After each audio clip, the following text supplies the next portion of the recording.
आप कैसे पहचानेंगे कि आपके आसपास कोई एलियन है?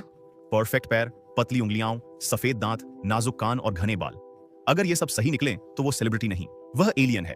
टेडी ने यही कहकर अपने चचेरे भाई के साथ मिलकर अपनी बॉस का अपहरण कर लिया। टेडी ने पहले उसके बाल मुंडवा दिए क्योंकि उसके दिमाग में बाल एलियनों के संकेत पकड़ने वाले रिसीवर थे। फिर वे अपनी बॉस को घसीटकर तहखाने में ले गए, उसके शरीर पर इंसुलेशन क्रीम लगा दी और दरवाजों खिड़कियों को फॉइल से सील कर दिया ताकि वह अस्थायी संकेत रोधक कमरा बन जाए। बॉस पूरी तरह हैरान होकर जागी। सब अचानक देख टेडी ने तुरंत अपनी असल पहचान बता दी। मानव प्रतिरोध मुख्यालय में आपका स्वागत है। तभी बॉस समझ गई कि वह मनोरोगी है। टेडी ने उसकी ओर रिकॉर्डर फेंकते हुए कहा कि जहाज पर जाने की इजाजत के लिए एलियन सम्राट से बात कराने को वह अपना बयान रिकॉर्ड करे। उसने समझाने की कोशिश की, लेकिन उसने उसे बीच में रोक दिया। टेडी मुड़ा और यह कहकर चला गया। अब उसे समझना था कि परग्रह सम्राट को पृथ्वी छोड़ने के लिए कैसे मना पाए। दरवाजा जोर से बंद हुआ। वह तहखाने में अकेली थी, बिस्तर पर बैठी और पसीने से भीगने लगी। इस आदमी से निपटना आसान नहीं था। वह अपने तर्क को पूरी तरह सही मानता था। अगले दिन टेडी बॉस की बनाई रिकॉर्डिंग लेकर आया। उसमें उसने माना कि वह एंड्रोमेडन है और उन्हें मदरशिप तक ले जाने का वादा किया। टेडी ने सुना, फिर तिरस्कार से हंसा।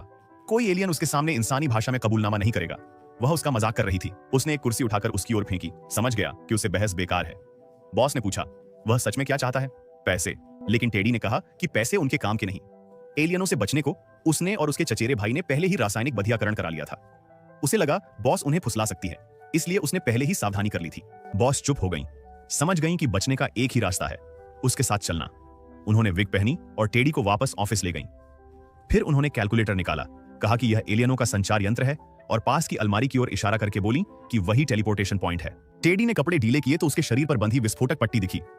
उसने चेतावनी दी कि कुछ भी किया तो वे दोनों साथ मर जाएंगे।